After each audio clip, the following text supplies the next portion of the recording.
ดับแรกนะครับให้เราไปโหลดโปรแกรมOn Connect มาติดตั้งก่อนนะครับโดยพิมพ์เข้าไปอันนี้ผมพิมพ์อยู่แล้วนะครับมันจะขึ้นนะครับ On Connect นี่ครับ On Connect นะครับติดตั้งเลยครับ Install นะครับ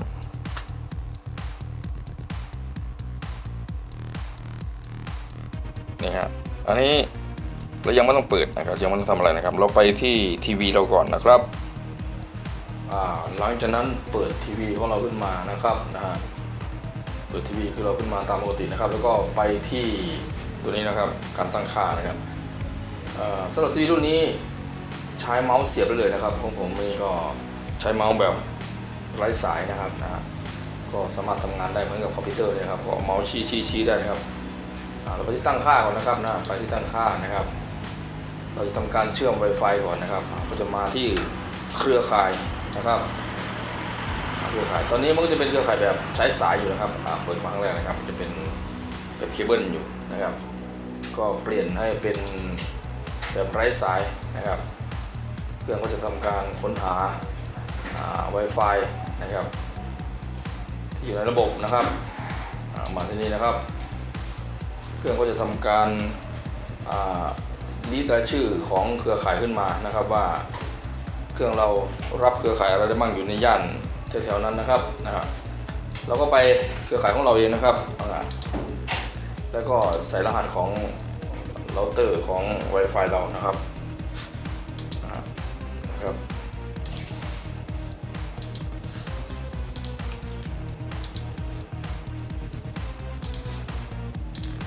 ทำการใส่รหัส Wi-Fi นะครับ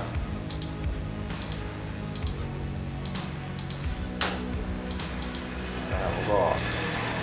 ทำการเชื่อมต่อนะครับ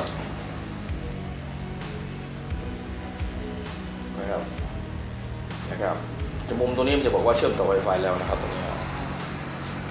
หลังจากนั้นมาเราก็กลับไปหน้าโฮมนะครับแล้วกดโดยการกดปุ่มเมาส์นะครับปุ่มขวานะครับปุ่มขวาปุ๊บนะครับก็จะกลับไปเรื่อยๆนะครับจนถึงหน้าโฮมนะครับหรือไม่ก็จะใช้ที่รีโมทได้นะครับกดปุ่มบ้านก็จะกลับมาหน้านี้นะครับหลังจากนั้นเราก็จะทำการเชื่อมต่อไปขั้นตอนต่อไปนะครับหลังจากที่เราเปิดทีวีขึ้นมานะครับหลังจากที่เราเปิดทีวีของเราขึ้นมาแล้วก็รอให้มันทำการเชื่อมต่อนะครับทำการเชื่อมต่ออินเทอร์เน็ตนะครับมันก็จะมีสัญลักษณ์ขึ้นอยู่ที่มุมบนขวาของจอนะครับเปิดขึ้นมาโดยที่ยังไม่ต้องทำอะไรกับทีวีเลยนะครับให้มันอยู่ระบบของมันอย่างนั้นนะครับแล้วก็มาดูที่มือถือเรานะครับเราจะทำการส่งตัว YouTube ขึ้นไปนะครับสมมติว่าเราเลือกอย่างนี้นะครับ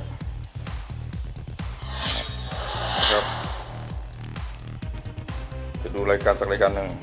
บนทีวีของเรานะครับทีวีต้องอยู่ในเครือข่ายแลน Wi-Fi เดียวกันนะครับเราจะดูรายการนี้นะครับแต่ที่นี้นะครับแล้วก็แต่ที่จอของมือถือเรานะครับแต่ที่รายการทีวีรายการวิดีโอใน YouTube นะครับก็แต่ที่ลูกศรนะครับทีนี้มันก็จะมีส่งไปนะครับว่าเราจะส่งไปไหนนะครับรายการทีวีนี่ Facebook Line อะไรต่างๆนะครับหรือ Copy Link ยังได้เลยนะครับทีนี้โปรแกรม On Connect ที่เราลงเมื่อกี้นี้อยู่ตรงนี้นะครับแล้วก็แตะที่ On Connect เลยครับอันนี้เราสคริปต์นี้มันก็จะเจอรายการชื่อของDevice Media ที่เราต่ออยู่นะครับว่าเป็นรุ่นไหนบ้างนะครับทีวีรุ่นนี้นะครับมันจะขึ้นคำว่า eShare 8734นะครับเราแตะไปครับแตะตัวไหนก็ได้ครับ2ตัวนี้ครับแตะตัวนี้ก็ได้นี่ครับนี่ฮะนะครับ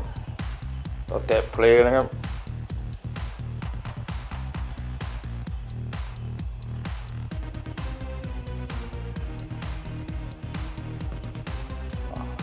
ยังไม่ขึ้นนะครับน่าจะ Wi-Fi มีปัญหานะครับ Wi-Fi ที่จอหายไปนะครับจอทีวีผมหายไปนะครับเอาใหม่นะครับนี่ครับอันนี้ผมเล่นภาพวิดีโอในเครื่องนะครับในเครื่องมือถือผมไม่ได้เล่น YouTube นะครับนี่ลองดูนะครับนี่ฮะอันนี้ Wi-Fi เชื่อมติดแล้วนะครับ นะครับ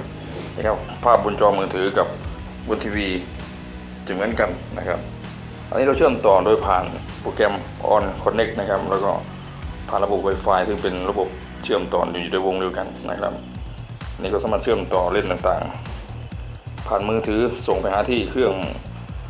ทีวีเราได้โดยตรงนะครับสมมติผมจะลองกลับมาที่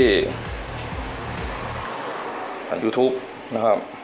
เมื่อกี้เนี่ยผมไปที่ออนไลน์นะครับแล้วก็มาที่ YouTube นะครับที่จอทีวีก็จะกลับไปรายการปกตินะครับ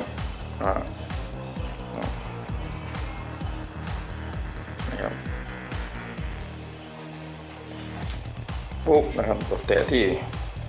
นะครับทีวีก็จะเปลี่ยนไปนะครับจะขึ้นรายการที่เราส่งจากมือถือไปทันทีเลยนะครับเมื่อกี้ที่มันส่งไม่ได้เพราะว่าWi-Fi ที่เครื่องทีวีมีปัญหานะครับสัญญาณไม่ฟูลนะครับเนี่ยในขณะเดียวกันที่มือถือเรานี่ก็จะกลายเป็นรีโมทนะครับกลายเป็นรีโมทในการควบคุมอะไรต่างๆนะครับเราสามารถที่จะไปรายการอื่นได้นะครับในขณะที่ทีวีมันก็เล่นไปนะครับนะครับเราก็ไปที่รายการอื่นได้นะครับเราก็จะไปหน้าไหนก็ได้นะครับเนี่ยในขณะที่รายการทีวีก็เล่นไปปกตินะครับตอนนี้ก็สามารถที่จะเล่นเฟซเล่นไลน์ในมือถือเราไปได้สบายๆนะครับจอทีวีก็เล่นของมันไปนะครับจะดูรายการต่อไปนะครับเราก็เลือกขึ้นมานะครับในขณะที่รายการทีวีก็เล่นของมันไปนะครับจะดูรายการใหม่แล้วก็แตะนะครับแล้วก็แตะที่ลูกศรเหมือนเดิมนะครับตัวนี้นะครับแล้วก็มาที่